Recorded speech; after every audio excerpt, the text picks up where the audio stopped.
everyone, and thank you for joining us here on the Recruitment Roundup podcast, which is brought to you by BMS Performance. For those of you that are joining us for the first time, BMS Performance is a specialist sales and marketing recruitment consultancy. For the last 30 years, we've been helping businesses across the UK recruit for vacancies at every level.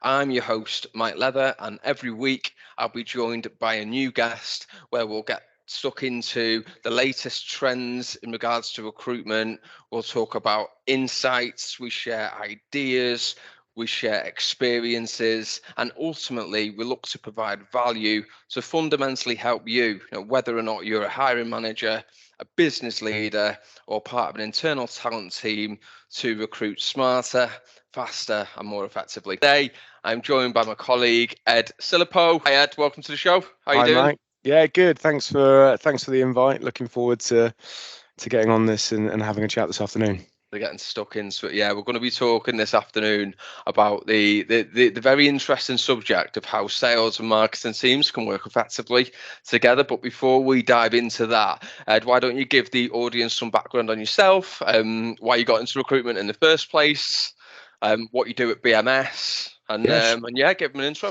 Sure thing. I've been with BMS coming up to 9 years now in August, so a long time. I started in sort of like a talent sourcing role and then sort of moved through into business development and now manage our London marketing recruitment team. Yeah. Falling, I guess, probably like most people, I kind of fell into recruitment, not very naive graduate thinking. I still remember my interview question was, what's the split between sales and HR in recruitment? and I went 80% HR, and the directors at the time had a little giggle and sort of explained to me that that's not going to be the case. And I've sort of, my love for the industry has just grown throughout the years that I've been doing it. But didn't necessarily think I'd be doing this. I wanted to be a drama therapist for the NHS. Did you really? Yeah, I wanted to talk about drug patient rehabilitation on the NHS, but I'm here now, and looking back on it, I think I'm much better suited to this. So that's a little bit about me.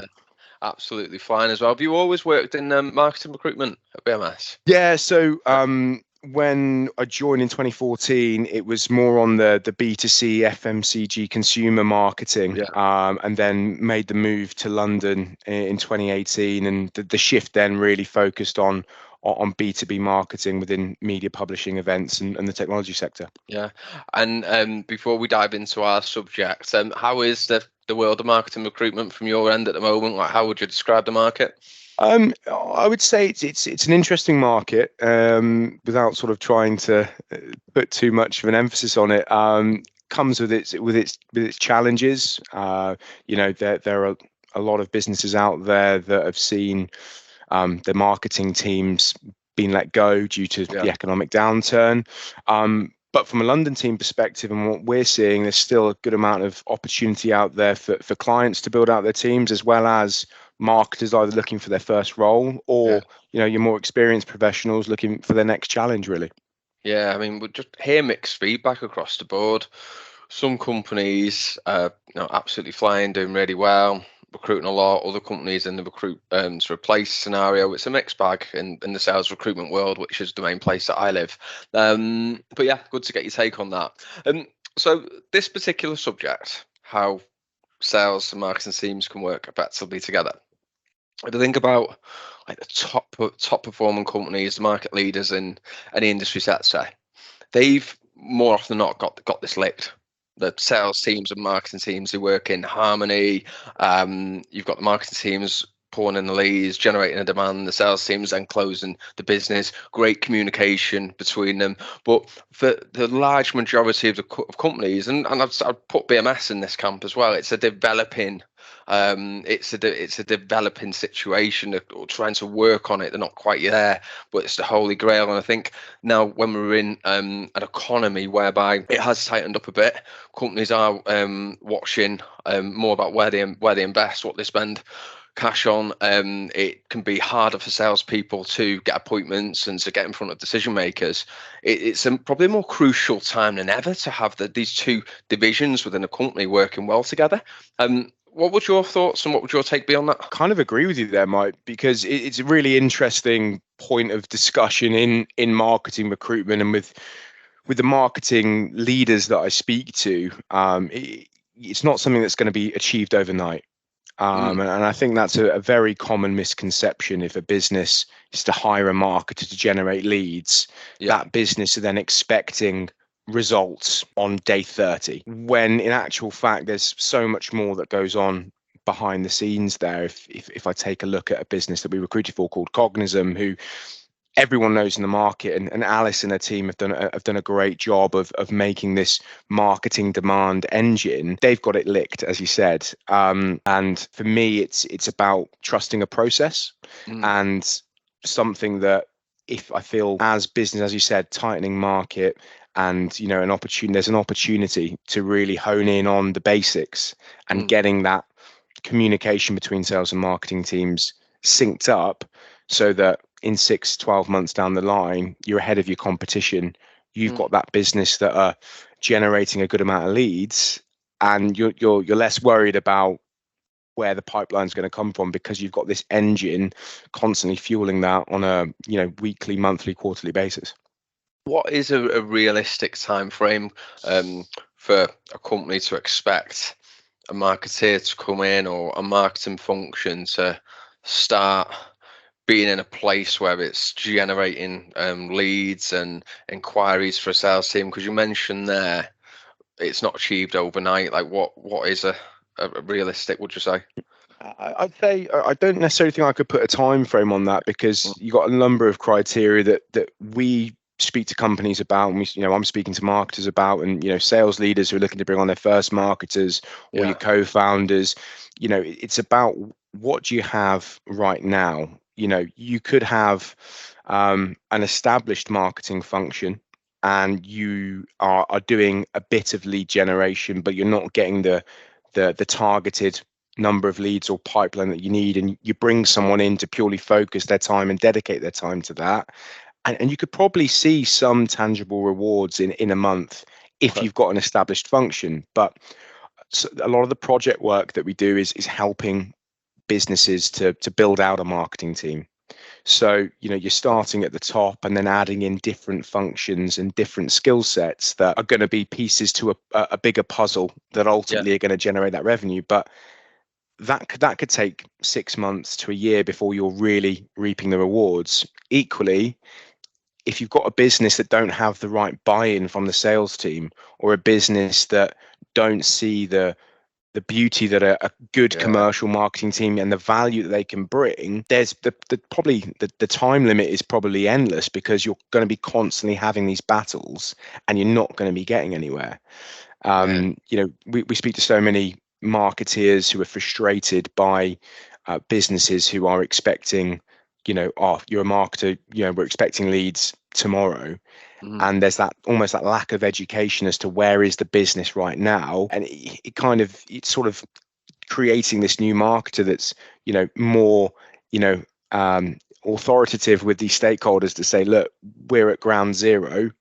You want to be generating, 100 leads per month. It's going to take a little bit of time. It's going to be educating your sales team. So time frame, in answer to your question, no real time frame. You can see results in 30 days, right? I'm sure you can. But if you're looking for tangible, highly qualified leads, you've got to trust that process for a longer period of time, I'd say. Yes, there's got to be an appreciation on both sides, hasn't there? From like what the salespeople have got to appreciate the marketing team's efforts, and vice versa. You just touched on then as well, which I think it'd be interesting to take the conversation in this direction for a short period of time. We help companies build out the marketing teams. Yeah. What in its very basic form, if you were to describe like an ideal structure of a marketing team that was built to work with the sales team in order to generate leads and everything like that, what people? What pieces of the jigsaw did he need to fill? What people did he need to have in each position? So typically how it works, we'll either help them get their sort of head of marketing, VP of marketing, marketing director, depending on the business size, and that's your sort of entry point. You've got someone who's going to help with your strategy building, someone who can roll their sleeves up and do the doing in the interim of the hiring process.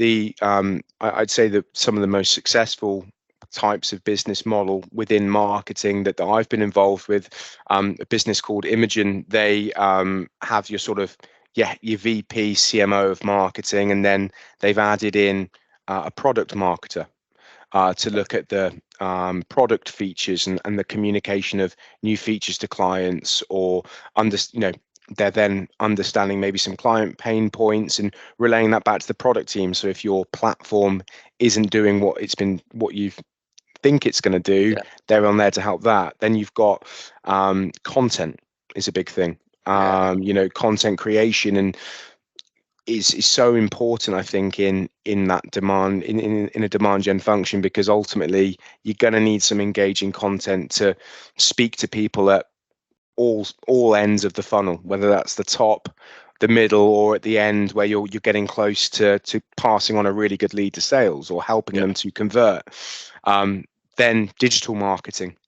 The world has changed a lot in the time I've been in recruitment, and we used to see a lot of direct mail. Now you've got direct mail sort of evolving into account-based marketing, and it's all done digitally. So digital, and then you're looking at sort of paid advertising to get people to your website. And then we always suggest, and what seems to work, is having someone dedicated purely to demand generation. Someone who's purely running those end-to-end either running pure end-to-end campaigns themselves, or utilizing all of those departments to run a multi-channel approach to ultimately get people into that top of that funnel as well.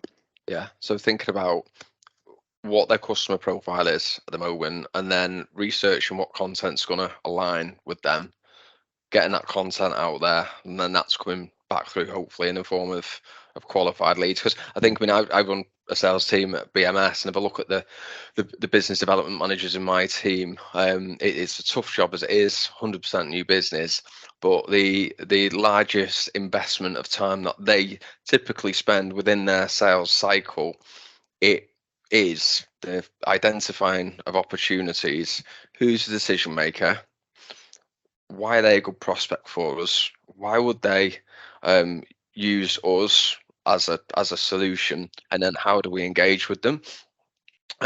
If you've got a really slick marketing and sales function, a lot of that data, like you say, can be imported in. So yeah, good. Okay. What is the when you think about companies that struggle with this, what are the reasons that they typically struggle?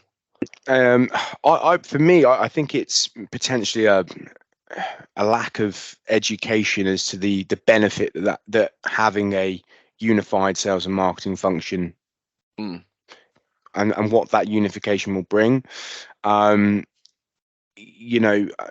It's getting businesses to start becoming more marketing led is the phrase I would use.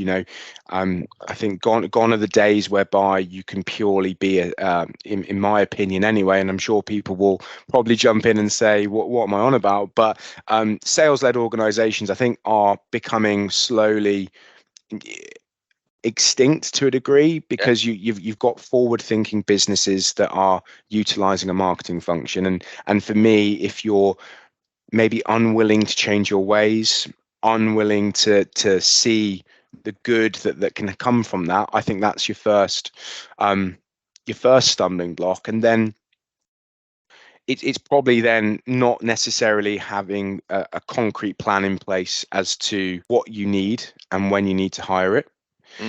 And then maybe expectations too high, coming back to our earlier point of, I'm going to hire a marketer, that person's going to be generating leads for me in 2 days, and then within 30 days what they're producing is your customer profile and a more targeted response and a targeted approach that in the long run is going to benefit you. But because they're not seeing wins within 2 days, it's, oh, this isn't working, this isn't for us. I'm using 2 days as a pretty extreme example, but Yeah.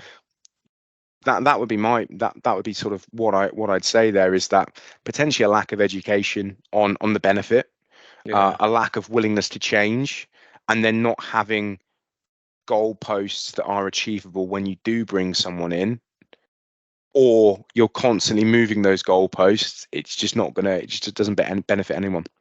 Yeah. Yeah. I think from coming at this from a sales side, a lot of it comes down to communication as well. You know, the sales team not communicating back to the marketing team about the challenges that they're having, communicating back insights that they're getting, like feedback from clients and what clients are saying to them, what prospects are saying to them, and feeding that right back up through the channel so that marketing can understand how they might need to adapt their approach as well. Also, if they're being supported by email campaigns, give them feedback on those campaigns. If we're creating blog posts as well, I mean, we do a lot of that BMS, and we have a great marketing team that creates loads of blog posts that we use as part of our prospecting strategy. But how good are we at giving feedback to marketing? You know, this podcast has got me thinking about that as well, because communication is a massive thing, isn't it? And it's exactly that. It's, you know, if you're gonna get someone to come in and really help you, and really sort of push a business forward through communication themselves, not being able to be open with the communication in the first place is just you're gonna be clashing heads all the time. Yeah. Yeah. Okay. Had you mentioned a couple of companies that you'd worked with Yeah. before? You mentioned Cognism, you mentioned Imaging. But again, if we could just do a bit of a deeper dive into this. If you think of the companies that that have got sales and marketing working really well together, you know, what are they actually doing? How are they doing it? And that could be communication piece. It could be something they're doing from a recruitment standpoint. Just any ideas that you've got on that, we could definitely serve as tips to the audience, I think. I'd say shared goals is a is a tip that I would give to the audience. And, you know, again, it's linking back to communication, Mike. You know, having shared goals, and what I think businesses that are doing this really well have a clear alignment, clear goals. But it's not, you know, you're integrating marketing with your sales objectives, with your business objectives, and that shared goals piece. You know, marketing should be aligned with sales teams' targets, and vice versa, right? It's two sides to any sort of you know, Both lead to the same composition. goal, aren't they? They're both going in the same You direction. know, So if you've got them all working in the same direction, you're working towards the same objectives. Everyone is motivated. Everyone knows what their activity is contributing to, and that's a big thing. I guess from a, you know, we talked about content, but that sort of marketing content is all about helping to attract potential customers. Yeah. And, you know, sales can provide that valuable insight into the types of content that's ultimately going to resonate with their prospects and customers. So content collaboration is another thing, another top tip really, that's helping these businesses, you know, set themselves apart. And then I think one thing that, having sort of done a, you know, reading and speaking to clients, is it's around metrics and analytics. You know, marketing and sales, I feel, you know, the people that have got this licked, they need to be able to track metrics, but it's an understanding of the why behind those metrics, and how making some tweaks or changes is going to ultimately improve performance. And then, quite interestingly, you know, analytics is also there, and you can help teams understand the ways of working. And, you know, sharing data and insights is always going to benefit everyone, in my opinion. I think the more data, more insights you can provide on a campaign or a bit of outreach, you know, you can then take, if it's not worked, you can take that data and, you know, change it and change your approach to ultimately get to that end goal quicker. Yeah. Okay. Cool. There's a few points there that I want to just dive into somewhat. Yeah. So when you talk about shared goals, what types of shared goals? Exactly what do you mean? So, I mean, and this is probably speaking on in terms of the types of marketing roles we're recruiting for at the moment, Mike. You know, it's having so the marketers we recruit for are very, you know, commercial marketers who are in a lead generation role. So Okay. if you buy a shared goal, I guess what I'm getting at there is if your sales team will need to bring in X amount of leads or convert X amount of leads to then win new business. Your marketers are not going to be closing that, but it's having an alignment on we need to then bring in X amount of leads for our sales team. So it's a shared goals on ultimately a few different metrics because one's closing, one's bringing in the opportunities, but having a number to work towards I think is vital because otherwise, you want to know what you're doing and from a marketing perspective anyway, understand what value your campaigns are bringing for a business. And then your sales team then know we need to help marketing and we need to work with marketing to get, I don't know, 100 leads per month. So you've got that alignment there. And I think transparency on sort of business goals as well, because everyone, wants to generate revenue for a business and having marketing as contributing to that, I think really does help. Some of the best companies out there have a marketing team who contribute to pipeline or can really drill down into the analytics as to how much of the pipeline was brought in through marketing leads. So I hope that sort of expands on that point a bit. You used a phrase there, commercial marketeers. Commercial marketeers, KPI driven marketeers, which sounds quite new to me. When you're recruiting for clients, what's the appetite from their side to be, we want a KPI driven marketer, or a marketer that's worked to specific targets over just a general marketer that might not have. It's very I'd say it's very industry led, but very transferable across all industries. So for example, we do a fair bit in the technology sector. Tech businesses have their you do have marketers that are focused on brand and communications, but the roles that we recruit for as a business are marketers that ultimately are going to be generating leads for that sales team. That's our sweet spot. So I use commercial is the way I describe it, but it's definitely an increased appetite. You can get a marketer who's looking for that step up or looking to move within tech. You go and speak to a co-founder and you can't give them the number of leads, opportunity in pipeline, conversions, all of these stats that you probably attribute to a salesperson. That there is such a demand for it at the moment. It's a really interesting shift to what people would have previously associated marketing with, I think. Definitely for me, and my experience is in sales recruitment, so a lot of this is new learning for me. When you say there's a real shift for that, in your experience, when did that kind of begin, and how much is it accelerated over the last 12 months? I think it began for me with an awareness and a shift into B2B marketing for me. So when I started at BMS, it was B2C marketing is what I was doing. So it was a lot of working for brands and what I would call in-store marketing. So how can we get a consumer to buy our product with in-store workings was the typical role that I recruited for. Moved into B2B, and I think the first brief that I got from a client, and it was like, so what's the objective of this role? And they said, ultimately, it's to bring in leads for our sales team. And that was circa 2018. So it's just almost become ingrained. But I'd say since the sort of back end of 2020, there's then become an appetite more so for these sort of revenue-driven, KPI-driven marketers, because I don't know, periods of economic downturn make businesses sort of reflect on what's working, what's not. And there's certainly been since then a real drive in getting these types of profiles in. But I think it's also probably been there for a while. It's just more about the industry that you recruit for, I guess.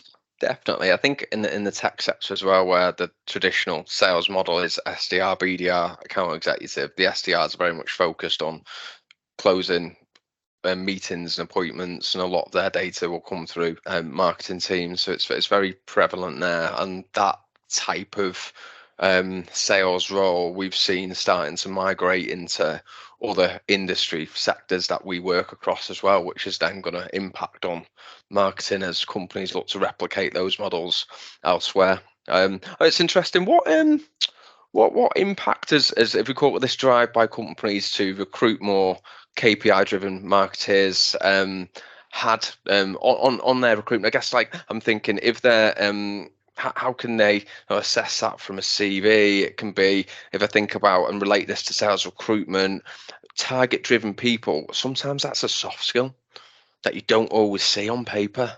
Yeah. So It's almost echoing that. The way you can, the cliche is meet someone and grill them a little bit on that. But I guess if you're looking at CVs, the the very best will have stats and numbers on their CV, much like a salesperson. We're talking like, there will be stats like number of leads generated, or MQLs generated, or SQLs generated, or marketing attributed revenue, or number of opportunities created per quarter. Little nuances like that. And for me as well, one that sort of stands out, that's a fairly simple one on a CV, is collaborating with the sales team. Okay. Yeah. And seeing some, if you see, if you're hiring and you see like those types of phrases, 95% of the time you know what you're going to be getting. Yeah. But sometimes that's not always the case, and people don't put that on there, rightly or wrongly so. Yeah. Okay. Cool. You touched on there, and you kind of lead me on to my next point, which was from a candidate side. How are they adapting to that potential change of skill set companies want? One of the things just mentioned is putting it on the CV that they've collaborated with sales teams. But what else are you seeing for maybe marketers who might be midpoint or further on in their career, that they're on the market and they might not have ordinarily been that target focused? Like, what are they doing? I'd say, like, they will always be target focused. I think it just depends on how you articulate that. Right. If you're typically, again, if you're in the B2B lead generation space, depending on where you are in your career, you might be doing more strategic work. And if so, it's then looking at how you've developed your team to become these demand gen lead generation marketers. I would always, advise people to sort of, take, if it's not on your CV, or you don't think it's there, it's taking a step back to sort of really think about what you do and your job description, because 95% of the time it's there. You're probably just struggling to articulate that, and that's something that we do when we're speaking to candidates, is get them to talk about their role, because you don't necessarily see it on the CV. And then once they're explaining all of their experience, it's then sort of flagging it to them that you should probably put this on your CV, because it's going to help give you a better opportunity in the market, but make you more attractive as a candidate. Great. Cool. Well, a few tips for candidates there, and back on the company side. I guess this is a point that we can kind of wrap up around, but the companies that are doing really well attracting this type of talent, what are they doing differently to attract them, in your experience and what you're seeing, to the companies that are maybe saying to you, we're just struggling to recruit, we can't get people through the door, the ad response is poor, whatever it might be? I'd say it comes down to the company's presence in their space. There are so many different, and I'm speaking about tech here, there are so many tech businesses, each one's got their own X number of competitors, right? If you're struggling to hire but your competitor is doing a good job, first thing I look at is, okay, how is the brand perceived in the market? And that might be even as simply as looking at Glassdoor. People still care about perception and what employees think about. LinkedIn is such a good tool to see employee engagement, employee interaction. even something as simple as, your socials on LinkedIn, people do look at that. I'd have And thought that was more important than ever as well for marketing recruitment, because of the nature of how those people's minds would work. They wouldn't actually look on social media. you're looking at LinkedIn. Is your company, are your company present? Are they doing, things that you want to see people doing on LinkedIn and engaging with their audience, and then also their employees? You then got your Glassdoors and your reviews, which I always say to companies, look, have a look at that, because people do look, and if you're serious about your job search, you will go and have a look and see, look, what do people say, what are people saying? So that's the first point, brand and positioning of a brand. I guess the second point is how much you can, I say, sell an opportunity to a candidate at interview. But the really good businesses that hire easily have got a leader, either a marketing leader or a sales leader, that is part of the interview process that people then buy into. Yeah. A big thing is, I want to work for this person. I really like my job. I really like my job at the moment. I want to see what else is out there. They meet a CMO or a co-founder, or an MD, that person lives and breathes that product. That person is someone that's encouraging development and encouraging you to be the best, your best version of yourself. That's what they're doing well as well. You go into an interview with someone and you don't necessarily get a good feeling from them, or you're not excited. They don't seem excited. You're going to go away and probably be like, that's not for me. So I'd say having that senior leadership buy-in, but senior leadership that wants to keep you, develop you, train you. Yeah, that's massively important, is it? How I think that's when people get into an interview process, they typically come out either bought into the people they meet with, or they don't, and that is the reason that they want to progress into it. It's very rarely about then who the company are and what it is that they sell or they do. It's about the people that they work with, isn't it? Always is. That point makes total sense. Yeah, and then I guess it's having a good interview process and a synced up interview process. Yeah. The last, we get businesses that will do, 2-3 stages, and that's an opportunity for you to meet the team, meet other divisions, to see, look, is the culture going to be for me? I think once you then extend, we've had businesses who will extend processes over the years, or will make candidates jump through several hoops for the role. The candidate then the love is lost a little bit. The candidates are probably trying to scream out in an interview, well, if you really want me, why am I having to do all of this? Other companies are making me do a smoother, sharper process. Why am I in stage 5, 6, 7? When I've done 2 stages with company X, and they did it in 3 days, and the feedback's been consistent. They love me, and I'm going to join that business because I feel a bit disengaged with your process. Yeah. So that I think those are probably 3 things that they're doing well at the moment, I'd say. Great, and 3 great tips to leave the audience with. And on that note, we'll wrap this up, Ed. So thank you very much for coming on. Really enjoyed this conversation. Really have. Hope the audience have too. And we'll definitely have you back on again. Sounds good to me, Mike. Really appreciate it. Great. Okay. So next week's podcast, we'll be back in the world of sales recruitment, where my colleague Matt Hodgson will be joining us, and we hope to hear from you all and see you all again then. So that wraps up another episode of the Recruitment Roundup podcast. Thank you very much for listening to the show, to watching the show. We really appreciate your support. It would be absolutely fantastic if you could give us a rating on Apple, on Spotify, give us a review. Any feedback really helps and is massively appreciated. So thank you once again for joining us, and we will hopefully see you again next week.